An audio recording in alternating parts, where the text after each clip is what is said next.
Man, I'm such a fucking big city boy in this small German village, man. It's so funny. And it's been like 2 years now. Cold as heck, man. But it always just is hilarious to me that I'm still out here in this tiny little hamlet. Like, what am I doing here? What am I doing here? But I know what I'm doing here, man. I'm in the I'm in the training camp. I'm on the training grounds, you know. I like to say I'm in the dungeon. You know, I'm in the dungeon. That's what I like to say when I'm going to the gym, for example. But I'm in the fucking training camp with the fucking divine master getting the fucking works on how to overcome the ego, how to fucking slowly get taken apart and put back together again, stronger, mentally, physically, spiritually right now. I'm in the fucking training camp, you know. That's what I'm doing here in this small little town, separated from society, but I'm such a big city guy, you know. I love the big cities. That's why I moved to LA when I was younger, you know. I've just always been the type that wants to do everything on the biggest level, you know. I don't want to do shit on a small level. I want to fucking do it on the biggest level that we can, you know. That's why to me it was attractive to go to LA as a filmmaker. Like, if you want to be a filmmaker, you want to do it on the biggest level, then you go to the biggest places doing film. It's LA, you know. Okay, maybe Mumbai, maybe Hong Kong these days, yes. Maybe even Atlanta these days, but still, I mean, the OG epicenter is LA. It's where it's going down. It's where the Oscars are. It's the highest level. I don't want to just win on a small level. I want to win on the highest level that's possible. But it's that same drive. It's that same exact drive is the reason that I'm on the spiritual path itself, and that I'm dedicated to this above all else. Because what is higher than God? Like, really, there is nothing more high than the Most High. You know what I'm saying? So, and what does it look like to achieve that on the highest level? That's to become a fucking bhakta, to become a true lover of God in the highest degree. Is to become the highest form of love that you can, and that's literally the man I met. That's my guru. He is the embodiment of that. That's who I want to fucking be like. That's my guide, you know. He's an enigma, you know. He doesn't seem like it on the outside. He seems so seemingly normal, you know, but the more you get to know him, the more you spend time around him, the more you hear the stories, the testimonies from the people, you're like, okay. No, this is something different for sure. And I only know about it because I already read about saints.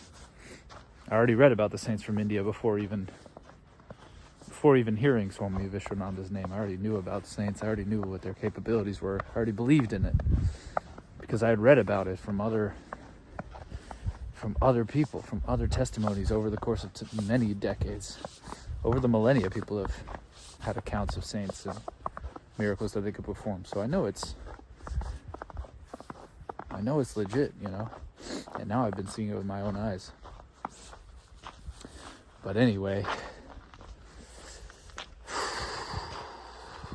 it is funny to be in this town, but I will say, you know, with all the fucking struggles that come with the spiritual path, with any path, just in life, with all the kind of tension that anybody faces, and for sure we all experience different types. Some are much more intense. I know some of my best friends have been through crazy shit I will never understand, you know, being from fucking growing up in the projects, South Central LA or wherever, in the fucking jungles.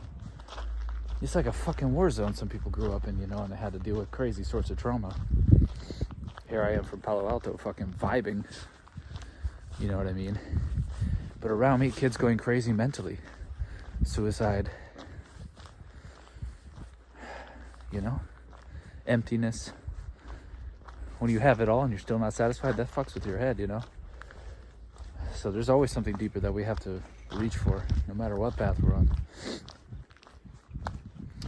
But anyway, as much as a struggle as it is and dealing with my own fucking shit, I do have to say I'm just, today of all days, really appreciating how much inner peace I do have comparatively to my past self. I have so much inner peace now just due to the fact that generally I'm doing really positive shit. Yeah, I fuck up. Yeah, I miss a lot of fucking shit that I shouldn't be missing. But every time I hit that fucking wake up time, I get out of bed at like 4 a.m. Like, I already feel like I'm fucking bossy. Or every time I'm in the gym again in the fucking dungeon, just pushing at a higher weight than I was the previous session. It's such positivity, you know, to get those real fucking data points of results, you know. Or every day I read another 10 pages on the script I'm working on, for example. I'm pushing towards 100 pages, you know, and breaking past that. I'm filled with such positivity, you know. But it was interesting today. I was getting hit, as I sometimes realize that I sometimes do in morning prayers especially, was getting hit again with just nostalgic memories from my past as a young child. And I don't know why, but it is something to hold on to, because there's something about being a young child that you are just naturally close with God. You have a closer and tangible relationship with the divine that we all just naturally forget as we grow older. But I was just remembering this one image, sitting in a terminal at Chicago O'Hare Airport, looking out onto the tarmac of a United Airlines airplane, sitting out in the snow with the snow blowing on top of it. Super cold out there, super cozy inside. Somebody drinking a cup of coffee out of a paper cup. We're all about to board the plane, you know. And just this overwhelming sense of freedom and excitement about the journey. And to me, it's just the perfect representation of the journey of life. It's that airplane ride, you know. And we all have that kind of moment too, especially when we're getting on the airplane. It's so symbolic too of big life changes, right? You're moving somewhere new, or you leave your ex-partner and you're going to the new destination, or you leave high school, you're going to college, or whatever it is. It's just so transitional, you know. So I was just replaying that memory in my mind over and over again during prayers, just getting into that feeling of the excitement about the journey itself, and just appreciating how fucking dope it is to be on one. So I hope y'all are getting on one, and I hope y'all are on the one that you want to be on, and if not, you better fucking get there, because you only live once this fucking life. So make it the life that you want to live, you know. It's another thing I was thinking about, is just seeing people just fucking sleeping in, bro. You know, that shit gets to me. Like, because I know I've done it, and I've gone through big stretches of life doing it. And I know that it's a subtle form of depression, you know, because you're not living the life that you want to be living. And I see it here, and it trips me out, you know, because it's like, man, if you don't like the life, if you don't want to wake up for your own life, like, what the fuck, man, you know, we got to figure that shit out. You either got to get your ass into it, or you got to change it, you know, or at least just fucking meditate on what you really want, right? I'm still trying to figure that out, ultimately. But yeah, man, it's a dangerous game not waking up.